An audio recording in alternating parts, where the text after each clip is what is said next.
Well,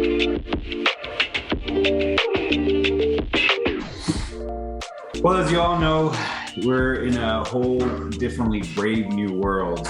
So we're coming into this transition that is we haven't seen before. Well, actually, we have seen before, and most of us may not recognize it. I'm pretty sure Israel, Joshua, even Mike, we've all been there to the .com. I was in high school. I had no idea what was going on. I was barely learning email. Google seemed like this weird name thing that you just kind of, search what chat is gonna, what are those, what was it? Those chat meetings, or I forget what they're called. But that's all the internet was used for. It was like email and, getting into chat rooms, and talking to some weird person that's sitting in the, in Afghanistan somewhere. And all of a sudden the .com happened and it just took flight. Now we have the internet just completely blew over everything. And now we do everything on the internet. A lot of us can't even, can't live without our cell phone having internet. And that's because this internet having cell phones, the cell phones having internet just happened, what, 10 years ago, 15 years, something like that? Like, I remember the first time I was in CompUSA, I think it was like 2001. Oh, it was 20 years ago, man. Man, I feel like I'm changed, man. No kidding. I remember the first phone they showed me was like this big brick phone, and they were like, you can get Google on this. So I'm like, no way. And sure enough, like the data plan was stupid, but they pulled up Google on their phone, on this weird phone that cost like $2,000 to begin with. And I thought that was the coolest thing. Now, like I said, we can't live without it. I was on a cruise, and my little brother and my son didn't have internet on the cruise, and they were flipping out. So it's just amazing how that progress has just changed with the internet. And now we're seeing it all over again. And a lot of us are still, sitting on our hands, because now we're going into the metaverse. And a lot of people are thinking, nah, it's not going to happen. But history doesn't repeat itself, but it does rhyme. And we've saw it with the .com, and we're seeing it all over again. And now it's going into the metaverse. And what people don't understand is that it's changing so much, so fast, that they need to start getting into anything digital. Right now, we're going to be talking about crypto, and crypto is going to be a huge part of what's going on in the metaverse, and even now. And I think the main problem is that people don't understand crypto. They're scared of crypto. All they hear about crypto is that it's this money that's fa la la la, not a banking system, and it's not real. They can't touch it. And I think that's one of the weirdest things that most people, especially, the older generation, can't grasp. For me, and I don't know if any of you guys feel this way, I don't trust cash. Like, I don't like having cash on me, because I don't trust cash. When everybody else trusts cash, they rather put that cash underneath the pillow because they feel safe with it. But I don't trust cash at all. When I have cash, I'm like, how do I put that into the bank? And it's one of these weird things that I can't even pay people sometimes if it's not cash, because they don't, they don't trust Cash App. They don't trust when I do. And one of the main things that people need to understand, that the way crypto works is not through a banking system. A banking system, they have all your information. They have your ledger. Now, if people don't know what a ledger is, that means that they know what's coming in, what's going out. So the banking system sees this from, let's say, us 5 people. The banking system, okay, here's Rich, here's Mike, here's Israel, here's Josh. Like, they have a ledger for each one of us. This much comes in, this much goes out, this much comes in. And we are giving our trust over to the banking system for them to keep tally of these ledgers, from not just myself, but from you.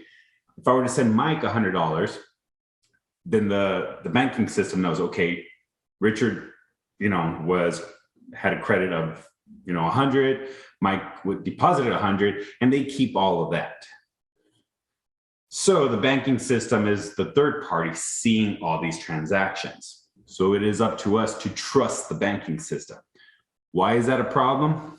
The problem is that the banking system is using our money to make more money. So whatever $100 you give them, they turn around and lend that $100 over to 10 people, and then they charge interest. Banks were just developed not that long ago, and it's a business within a business, and they make money off of other people's money. The reason I bring that up is because crypto is decentralized. What decentralized means is that it is not controlled or centralized like a banking system is. Crypto, on the other hand, everybody's accountable. Everybody's accountable from what each one is doing. So let's say Israel and I were, we meet somewhere and I give Israel $100. The next day, someone says, hey, did you give that money to Israel? And I say, yeah, I did. Israel can easily say, no, he didn't. Because there's only these two parties. And that would be the banking system. We'd have to call the bank, make sure the bank, we gave the information. They would tell us, like the bank would tell us, oh yeah, he did. The way crypto works is that everybody is held accountable. So it'd be like me and Israel were in the same room, but also Robert, also Mike, and also Joshua. They saw me give Israel $100, and now everybody's informed. So everybody now knows what's passing. If you don't, might get a little too intense, but you can actually get the address of something that's being sent over, or just someone's address. You can put it into, the website, a certain website, and it'll tell you like, these are the transactions going in and out. We're all held accountable, and that's what decentralized is. Now we are our own banking system. And that's why it's going into that route. So much that now the US has their own stable coin. They have USDC, which is their own stable coin. And we have all these other stable coins. I think what makes it scary for a lot of people is that they hear Shiba, they hear Doge, they hear, Elongate. They hear all these meme coins of rug pulling, of it going up and then all of a sudden crashing. And yes, that is scary. They also hear about, people losing millions of dollars in Bitcoin because someone hacked their account. Yes, with new technology and new stuff that comes out, there is that, fear. And a lot of times we're run by that fear and we're scared. Obviously, when banks started, they weren't, FDIC insured. So if a bank robber came into the bank, stole all the money, well, then there's all your money, right? So the same thing happens now. And unfortunately, I've been scammed out of money because of, different things, and it happens. We have to understand that as the technology increases, crime is always going to be there one way or another. But there's certain measures that you can take to protect yourself against that. Now, so everybody can feel at ease that crypto is here to stay. It is going somewhere, and it's going somewhere fast. I understand that if you put in $100 right now in Bitcoin, it's currently tanking. It was just, at 40,000 the other day. Now it's at 30. It's going, I don't even know where it's at. It was at 38. 37.9, yeah. A couple of days ago, it was at 42.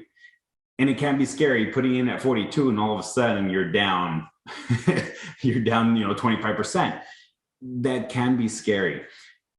But that's why the title of this is HODL. Now, HODL, for a lot of people that don't know, HODL is someone on Reddit put in hold, they misspelled hold, and it became HODL. But it took on a whole different meaning. It's now holding on for dear life. And it's one of those things that you do with crypto.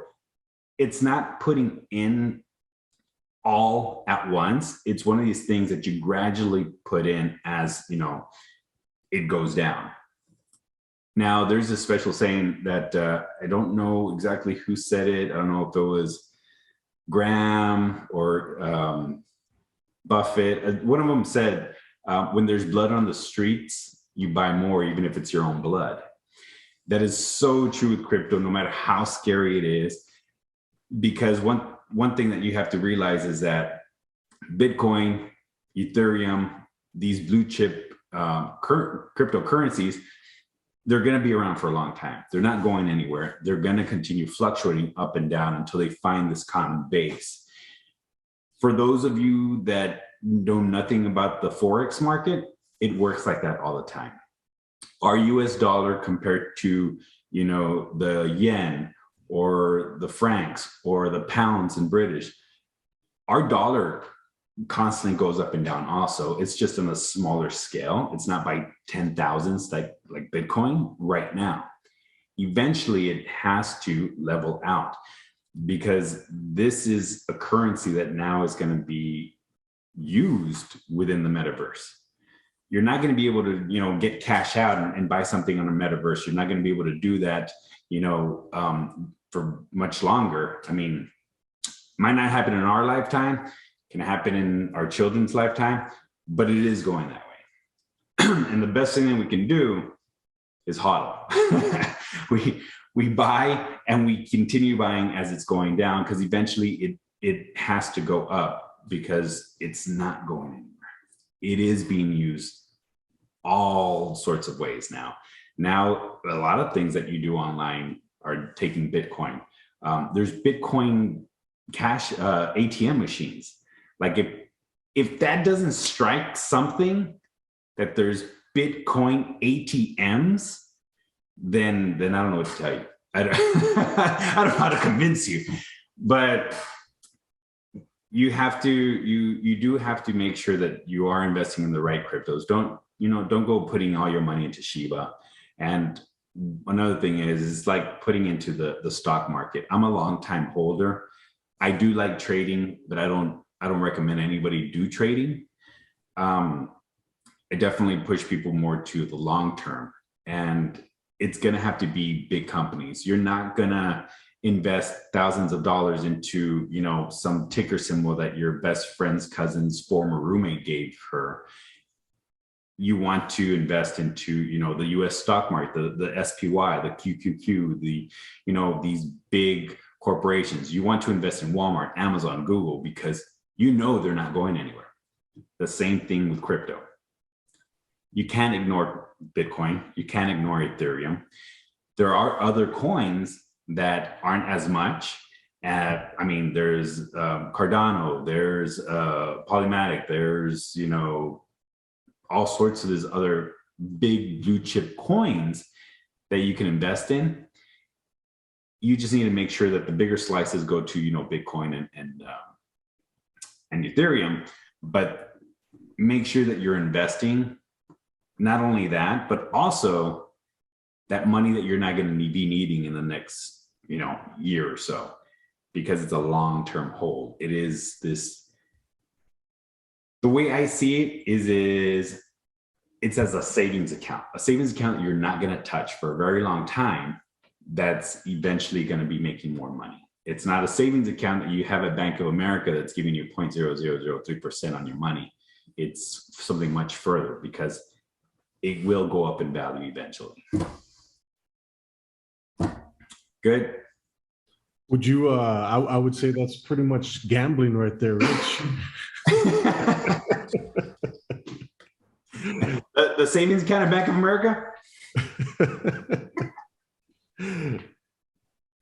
I find this world fascinating, man. Like I tell Robert, dude, like we've gone into this realm already, man. Like we've invested quite a bit, so we are adamant about what we want to do in the space, and we want to keep exploring it, man. But I feel like there's not enough people in it yet. Yeah, well, it's because it's scary, but like I said, even if it's like $20 a month is not going to hurt you. You're not going to go broke. But if you throw $20 into Bitcoin, twice a month or once a month, like that it's going to compound. And like, let's say you put, $20 when it was at $3,000 and you just put $20 a month, you would have a nice chunk of change right now. And it's just one of those things, like I said, that it's going somewhere. We're going somewhere, whether it be 5 years from now, 10 years from now. And the way things are going, I mean, a year from now, we don't know. We just know that it's one of those HODL things that you need to invest. And you have to keep in mind that you can always cash out. It's not like the money's gone forever, unless unless the what do you call it? The grid goes down and there's no, internet, but which is highly unlikely. Yeah. And if it does, you got bigger problems than your cryptocurrency. Yeah. But now there are hard wallets. So a lot of people don't understand this concept. No, we're here, actually. There you go. Yeah. The little USBs, you buy them on Amazon. They're like $50, maybe $7,500, depending on how much storage. But it's a hard wallet. You put all your crypto information on those little wallets, and that's it. Like it's on you. It's not online where it can get hacked and stolen from you. Yeah, explain to them what a cold wallet storage is, and also the hot wallet. Well, the way it works is that it's kind of like the cloud. I guess that's the best way of putting it. The cloud, when you upload stuff to the cloud, it's internet based. Everybody, you only have access because of your password, but someone can hack into it. Someone can get that information from your cloud. But let's say you got all your pictures, you put them onto an external hard drive. You put it on a little USB. You delete them off your cloud, where you have them here. No one can hack into this because it's not online. It's not hooked up to anything. And that's the whole purpose of a hard wallet, that they can't get into it because it's offline. Yeah. It's like cash. So technically you could be storing hundreds and thousands of Bitcoin in these little things. And yeah, and put that in a safe, it'd be yeah. Yeah, this is obviously the safest thing, because there have been a lot of people that have got their accounts wiped out. So you put all your assets in these, like even your NFTs, you put all your assets in there, and then you can store it in a safe or anywhere. Yeah, this recently happened to myself. I got a large amount of cryptocurrency. My account was hacked with Coinbase, and they took everything away, and all of it. And then pretty much Coinbase said, "You're shit out of luck." This is the wild, wild west here, man. Like there's so many things that Robert and I have seen, because we're always into space. Like we've seen some crazy rug pulls. Like, how are these people getting away with this stuff? But it's the wild, wild west over there, man. Now anybody with a computer can make a token and put it on there and rug pull it, and it is scary. But that's why the best thing to do is stick with the big guys. It's not like me creating a company, blowing it up because I have a big following, and then opening it publicly for trading and blowing it up, and then being like, okay, the company's bankrupt but running away with the money. Like, anybody can do it, obviously very unethically. Yeah. But stay with the big guys. And it's one of the main things. One of the greatest things that you can do is go to what's it called, coinmarketcap.com, and you can pretty much search any coin. One of the coolest things that you can actually look at is that when you search a coin, right below that is going to have a little rank. That rank will tell you, if you put Bitcoin, it's going to be number 1. Put Ethereum, is going to be number 2. So you can see the blue chip companies, and most of the time they usually recommend staying within less than 500. Some say 1,000. To be honest with you, I would just go with the big guys. I mean, there's so many ways you can check on stuff, like the market caps and all this mumbo jumbo. But for beginners, it's going to be daunting, especially if you have a job, you're busy, you don't want to be searching coins market cap and, the diluted market cap and, how many, you don't want to be messing around with all that. Obviously, it'd be like trying to find good companies to invest in, startup companies. But I even feel like it's experienced investors that are in crypto that are just buying Bitcoin and Ethereum. Like I only buy Bitcoin and Ethereum. And that's all I'll ever buy. Exactly. Most of my portfolio is just Bitcoin and Ethereum. Like I'll have like a little bit of Cardano. Another thing that you want to know, there's Solana. Another thing that you want to make sure is that you understand what their usage is. A quick Google search, be like, what is it used for? And that's it. XRP, I haven't even kept up with XRP. I think XRP was going to be a faster transfer than Ethereum. They're going into court. I don't know if they battled it out yet or not. I can fill you guys in on that. I've been following it very closely. Oh, can you hear me all right, Joshua? Yep. Go inside, Israel. He's getting in his truck. So everybody's kicking me out of every room in my house. I was telling you guys, I've been following the Ripple versus SEC, or actually SEC versus Ripple case. And a quick soundbite here, if you guys are interested. I found this awesome book on Amazon. I don't know if you can hear. Oh, yeah. Yeah, this is really good. You can apply all those things to crypto as well. Yeah. The author, too. Yeah. Okay.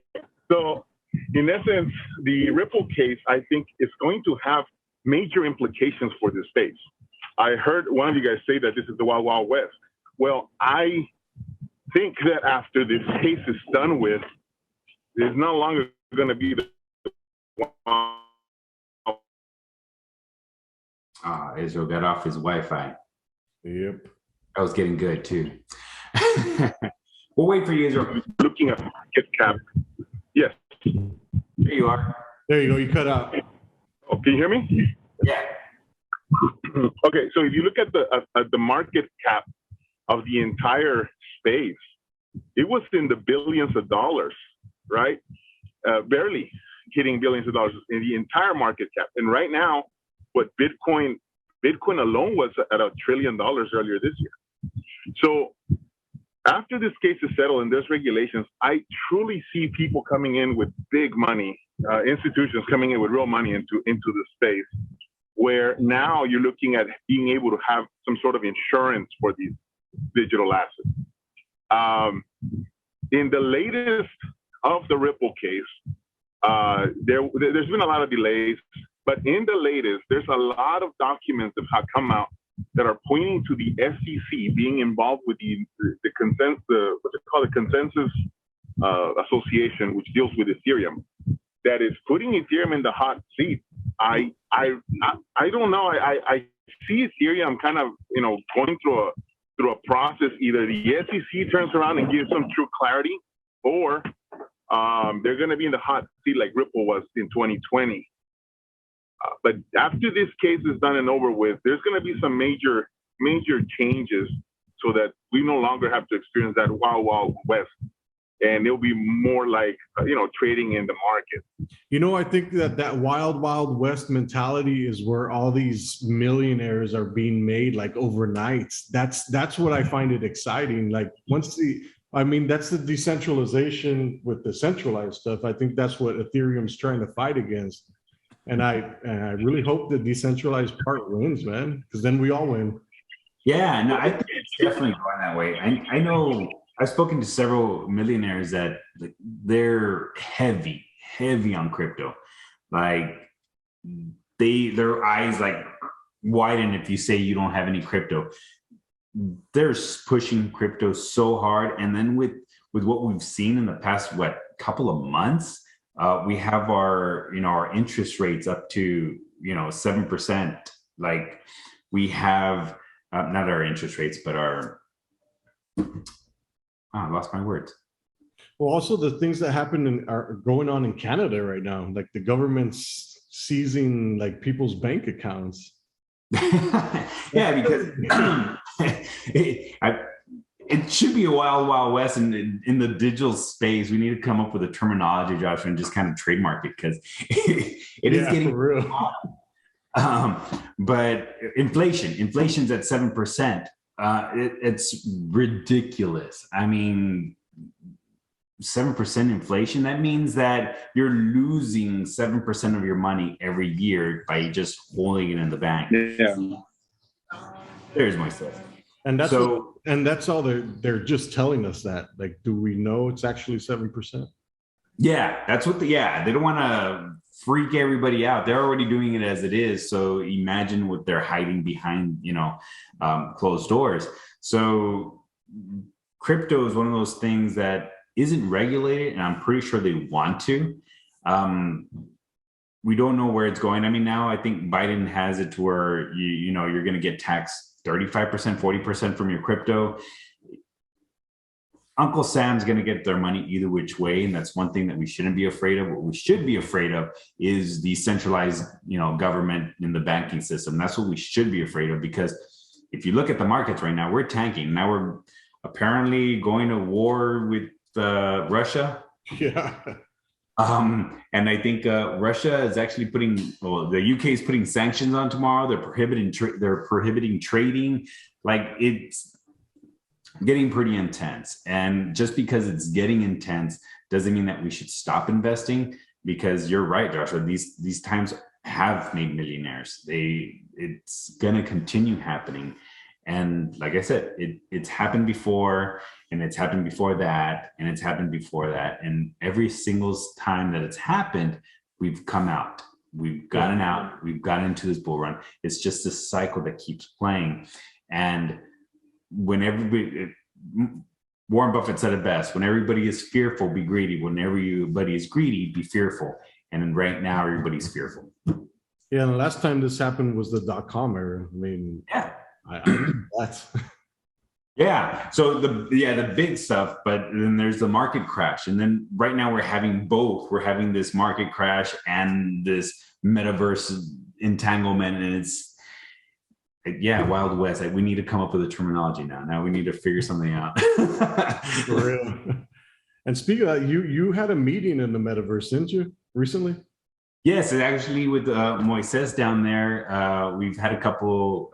Mike was all there also. We've gotten together with in the metaverse because it was just this thing that we know it's going there, and it's just so awesome how it plays out, because now you're sitting next to the person without sitting next to them, and this is going to change everything. I mean, you're talking about a time that we got COVID. See, all these things are just kind of piling up to each other, and it's kind of leading that way.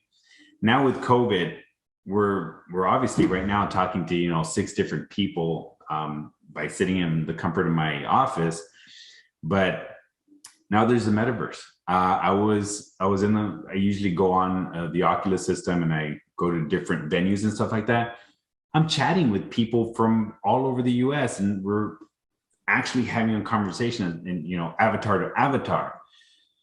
Whether somebody wants to be doing that all the time, it's their prerogative. But some people are like, oh no, I'd rather experience real life. That's all fine and dandy, but you can't stop noticing that it's shifting that way, because now people can experience life without leaving their home. And at times like COVID, and at times where who knows what other variant is going to come this way, like we have that security.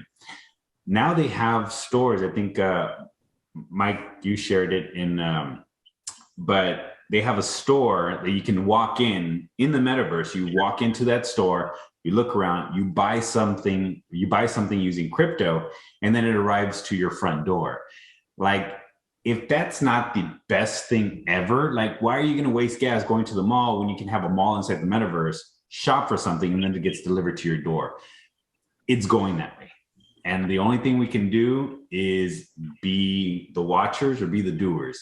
And right now, I know you, Joshua, Moises, Israel, the people that I usually speak to, we want to be a part of it. We want to be that store in the metaverse. We want to be, that on the other side, because it's gonna get wild.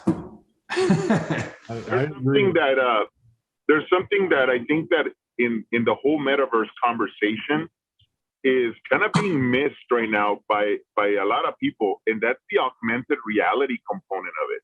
Mm-hmm. Because I think that's going to play a huge role as well, where you have these augmented features where you're walking, like, let's say the people that want to experience quote unquote real life, they'll be able to walk through the stores, but be able to experience an augmented version of that metaverse instead of fully submersing themselves in.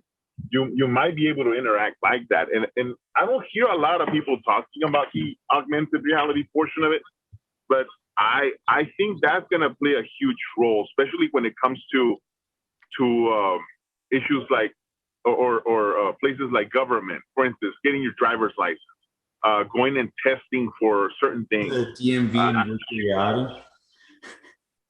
Yeah. Awesome. I think you're absolutely right. Like Apple's coming out with their smart glasses in 2023. Like once they perfect their augmented reality game, like everything changes. Everything. I mean, you were talking about a space that I can create, and we created an office. It was myself, Moises, and Tony. Mike's been there a couple of times, and it was a space that we can, we have a whiteboard. We can show up our computer screen. We can, talk to each other. In any other case, we'd have to rent something out for $300 the month, or have an actual conference room. But you can do that all virtually now. Like, why wouldn't you do that? I got off the phone and I went to go eat. Like, it was I didn't have to drive anywhere. Yeah, I fear that people aren't going to be going back to offices anymore like they used to, right?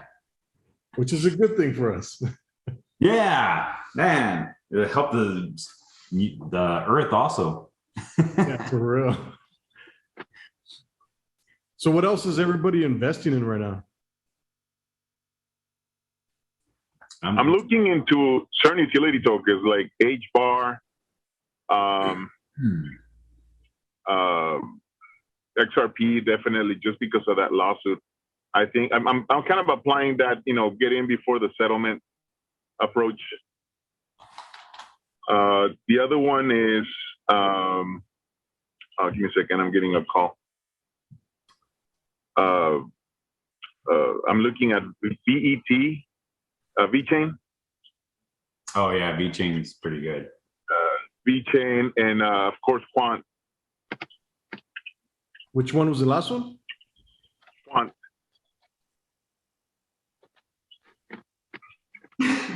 QUANT. And I got a couple of NFTs, mainly the ones on the XRPL. There's this one called the Guys. I thought it was kind of interesting. There's also one working with music called Chorus X. That one was neat. It has a feature that's like a faucet. The faucet feature, every day you get a certain amount of tokens based on your activity. You go and press, and you're rewarded a certain amount of tokens for being active.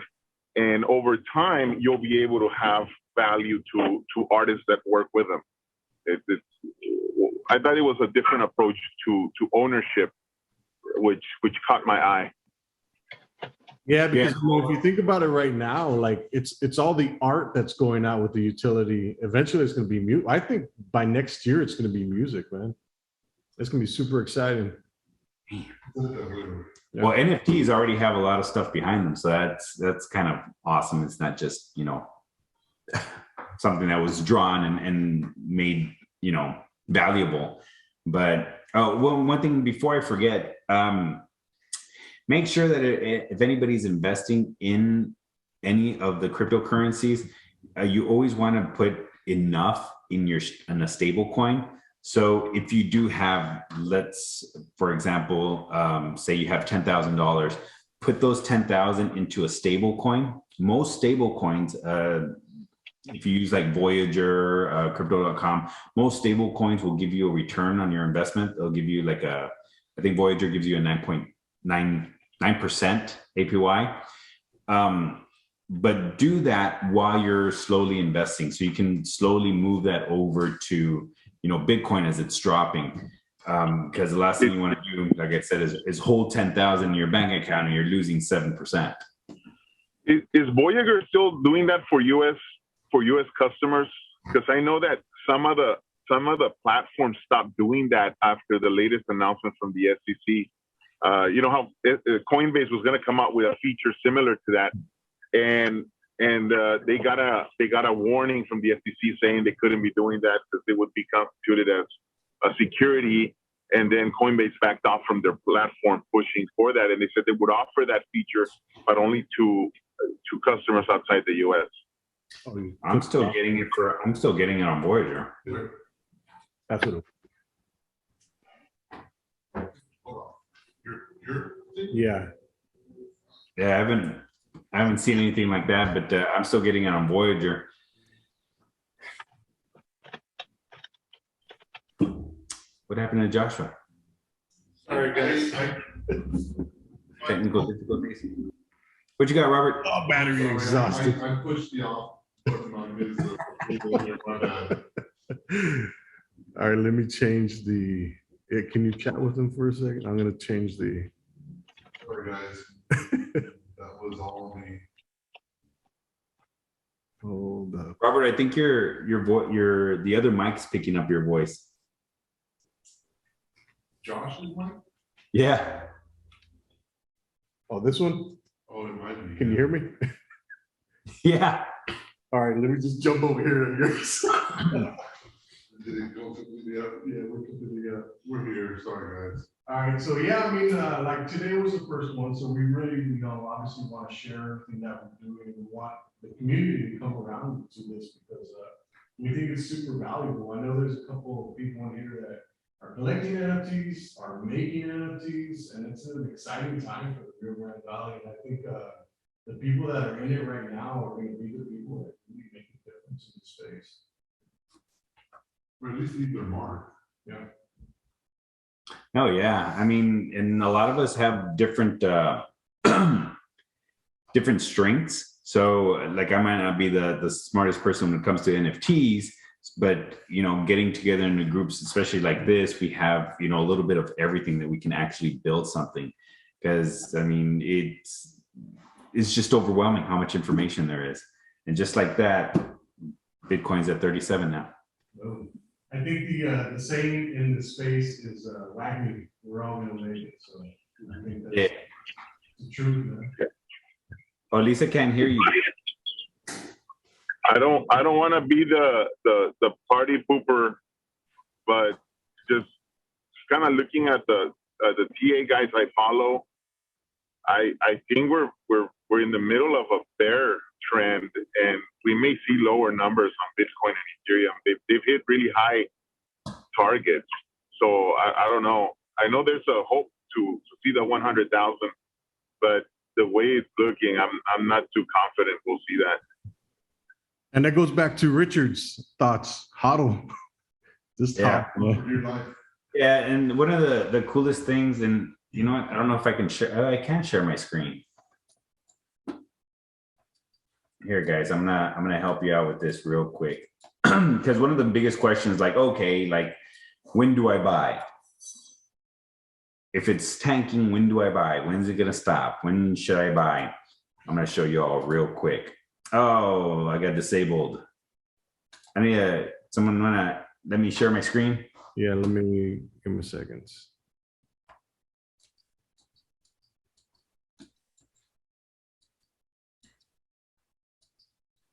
I'm gonna make you host.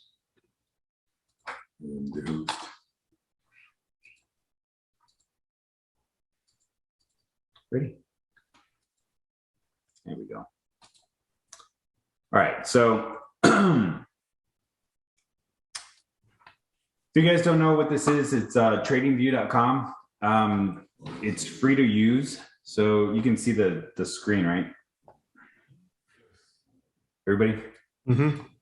One of the coolest things that you can do in order to know when to buy is drawing these lines. Now, what these are called support and resistance lines.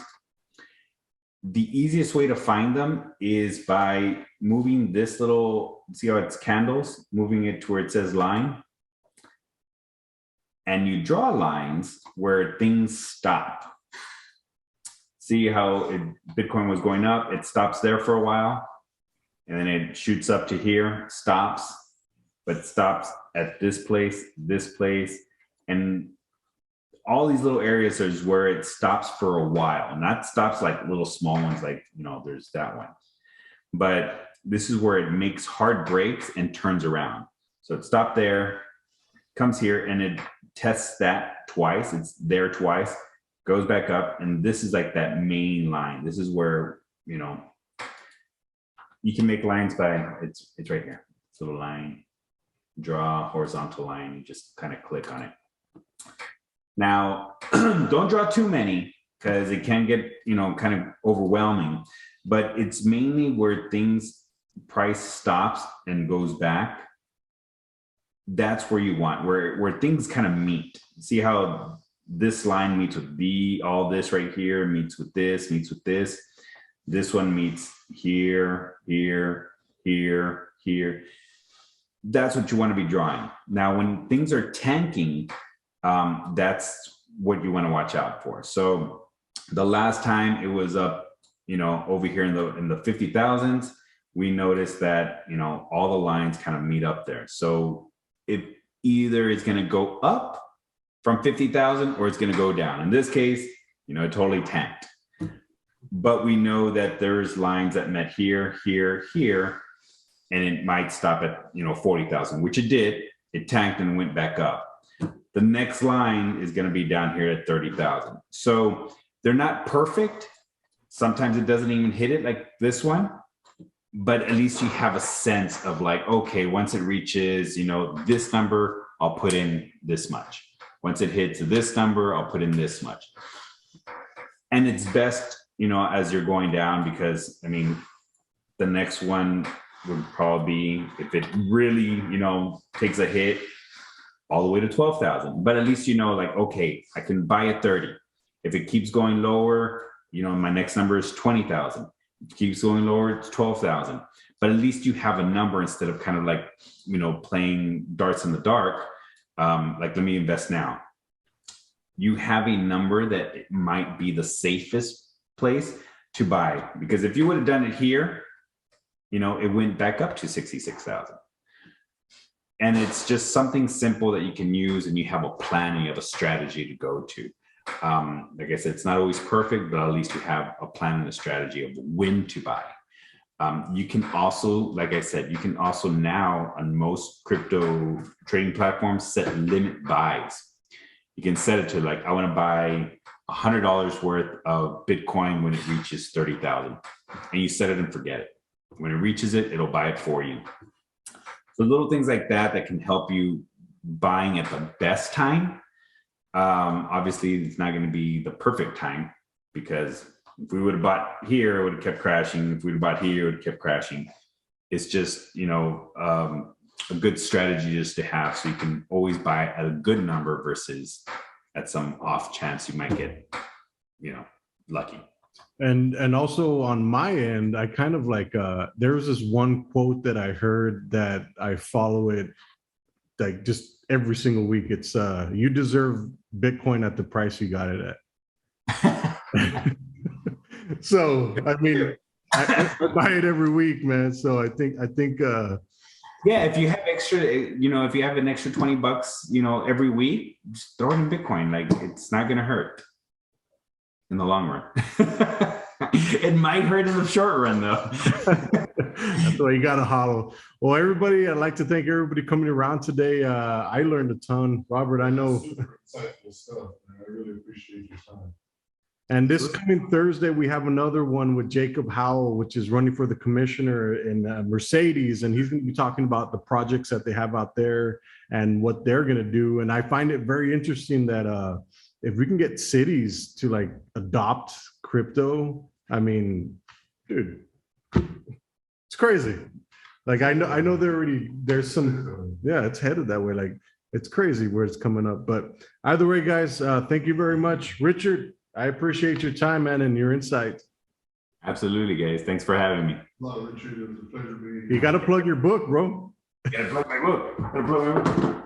If you guys don't know about it, Sheep Amid Wolves.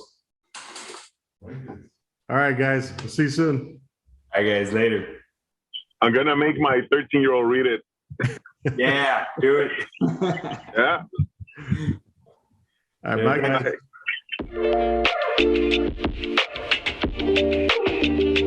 guys.